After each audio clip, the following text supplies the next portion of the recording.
So we're going to move on to our first dilemma, which is parental involvement. And for me, I mean, this was the one that really I had to start to think very carefully about. And this is something that I wrote in my book, because the first thing that I started to think about, the thing that really kind of got to me, was about the referral. The fact that young people come to see us, but unlike adult clients, they don't self-refer. They don't decide they've got an issue generally, and in private practice certainly, and come in. You know, it's normally, in my experience, the parent who makes, or carer, who makes the first contact. From the first contact with a parent seeking therapy for their child, no matter what the child's age, the therapist needs to begin to build a rapport and relationship with the parent, enabling them to feel comfortable about bringing their child for therapy.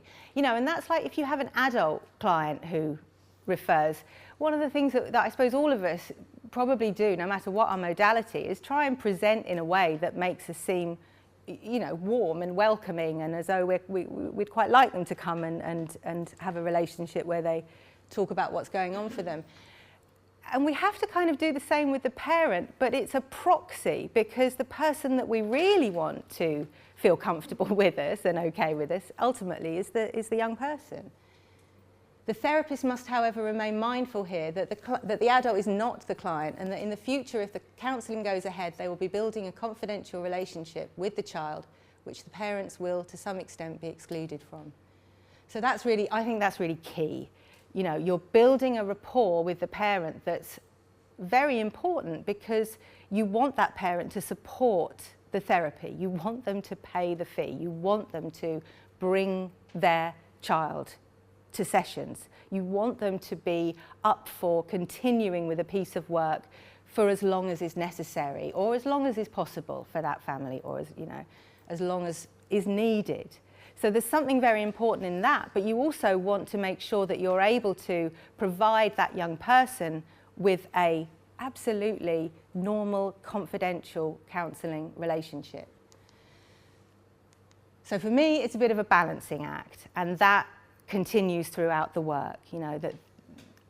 And what I find really helps with that balancing act are really being clear about some of the issues around parental involvement and consent and confidentiality. I think the more clear we are about boundaries, and the more clear we are with parents in the early stages in terms of contracting, the easier it is to then create a balance between the parent and the work with the young person.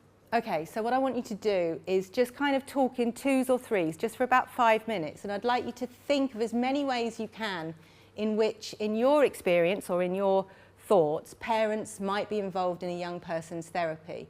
And just try to focus on different types: direct involvement, passive involvement, practical involvement.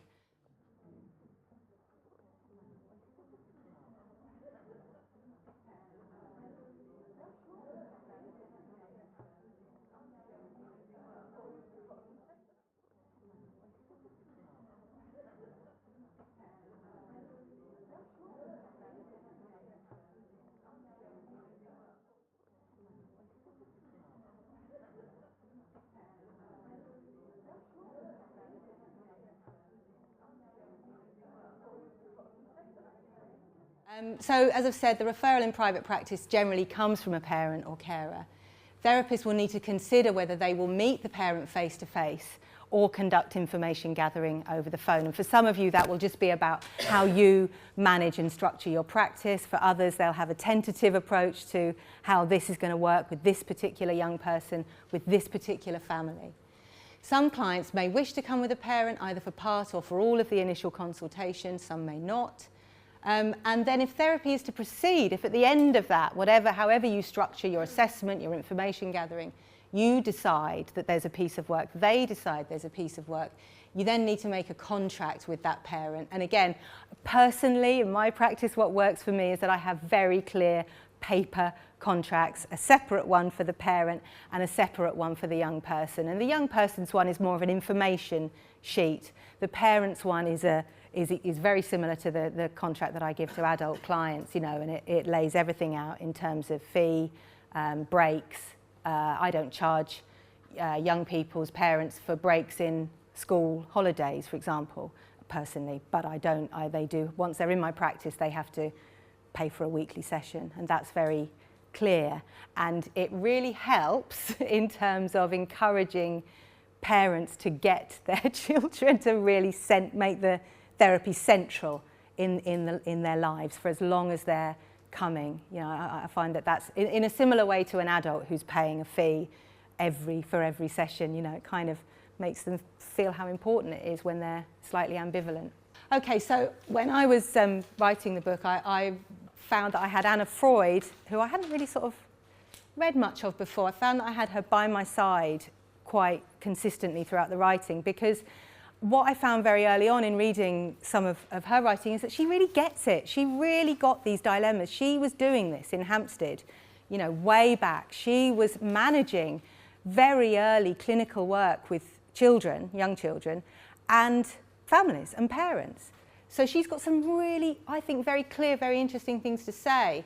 And this one really resonated with me. The child analyst's techniques of dealing with the parents vary widely, from the extreme of one end, of excluding them from the intimacy of the treatment altogether. And for me, that resonated with schools counselling, my experience as a schools counsellor, to keeping them informed, permitting them to participate in sessions, and she identifies that as with the very young, treating or analysing them simultaneously but separately, so having them in therapy at the same time. And I think that, that certainly happens. I mean, I don't treat parents at the same time, but I know that often it can be very useful if you've got a parent who will enter therapy while their child for that support. And I love this one, to the opposite extreme of treating them for the child's disturbance in preference to analysing the child himself. And I just, I think that's perfect. She sums it up for me. Yeah, how many have come in that I just want to go, you're fine, let's get, actually. And sometimes, sometimes you can kind of work with that, and sometimes it's much harder. So the way I kind of want to think about this today is as parental involvement as a dynamic interplay between the young person, their parental figures, and the therapist.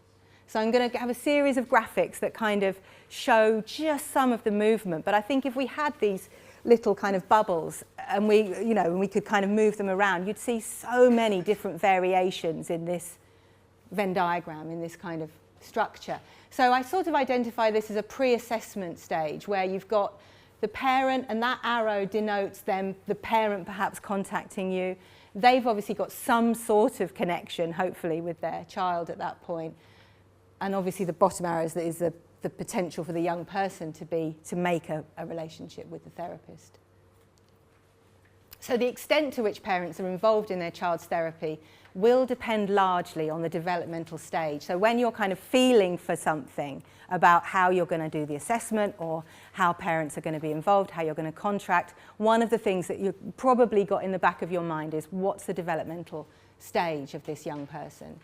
And the degree to which the child requires and the parent is able to allow them an appropriate degree of separation and autonomy. So I can't remember who it was that was talking about, I think next time we're going to have to meet without the parent, without you, yeah? Because sometimes you're working with a parent who will not acknowledge that their child is separating and individuating, and that can kind of really play out around the frame, the therapeutic frame. So this is an initial referral stage where you've got the parent who's got their relationship with their child, and now they've made a connection with the therapist, maybe over the phone.